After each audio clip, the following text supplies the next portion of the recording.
Minglava, this is the weekly highlight news of Radio NUG. I'm James. Here are the news highlights for this week.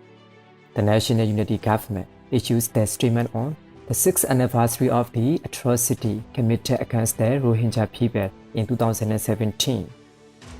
Union Ministers of the National Unity Government and United Nations Humanitarian Chief Mr. Martin Griffiths hold an online meeting. Union Minister for Human Rights of NUG Aung meets with Timorese President His Excellency José Ramos-Horta and other interesting news. These are the weekly news details. The National Unity Government issued a statement on the 6th anniversary of the atrocity committed against the Rohingya people in 2017, released on 25th of August.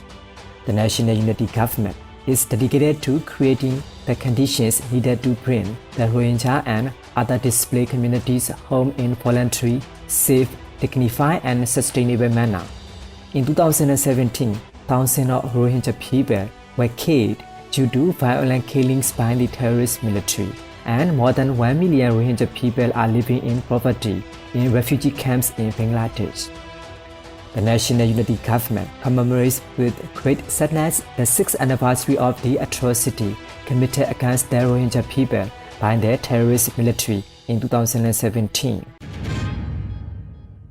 The Ministry of Defense of the National Unity Government announced on 23rd of August that more than 400 drones had been distributed to various states and regions by collecting the People's Revolutionary Funds. According to reports, the delivery drones have been performing monitoring, combat and propaganda roles on frontline battlefields. The ministry informed the public that the PDF drones are engaged in psychological warfare against the enemy military of People's Defense Force Rohingya. During the 2 years of the People's Resistance War, more than 30,000 people were killed on the terrorist military side, including those killed by drone operations. The National Unity Government issued the announcement number 02/2023 on 24 of August. According to the announcement, the possession of the illegal 20,000 banknotes, trading and transfer to constitute offences related to the financing of terrorism listed in Chapter 12 of the Anti-Terrorism Act. As a result, it is stated that a restraining order has been issued to restrict any transfer for private banks and financial services providers that play a vital role in the regulation of the local currency control, possessing illegal 20,000 banknotes trade. The National Unity Government urged the public to notify and report to the Anti-Terrorism Central Organization as well as to the banks and financial service providers that recognize and use the illegal 20,000 banknotes in circulation. If they do not comply with the restriction order, they will face penalties under the anti-terrorism law.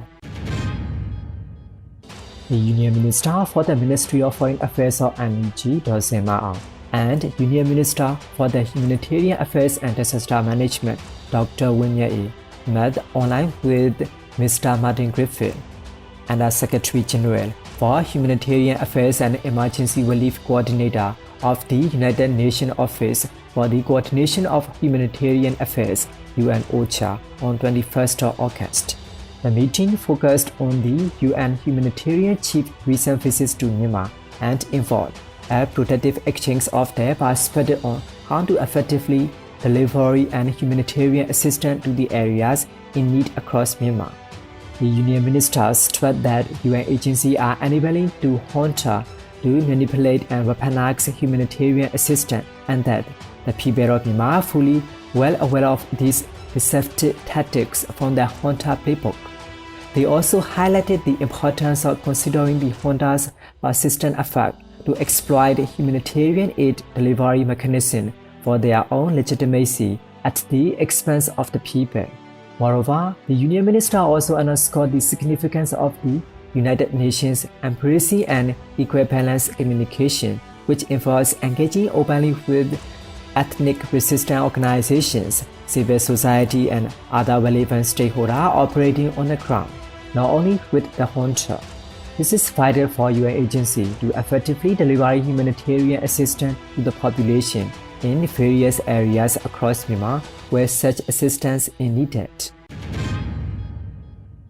The Union Minister for Human Rights of NUG, Aung, met with the Timorese President, His Excellency José Ramos-Horta.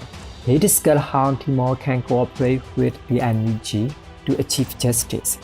The President himself is a person who has made numerous diplomatic efforts during Timor's struggle for independence. Therefore, he sympathizes and supports the struggle of the Myanmar people. They exchange views on how to continue working towards the establishment of a federal democracy in Myanmar. The Union Minister highlighted that practical cooperation can emerge. Timor-Leste has officially recognized the National Unity Government and is a partner country working to help Myanmar in its democratic transition. These are the weekly highlight news of Radio NUG. We will present more interesting weekly local news to you. Thanks for joining our news.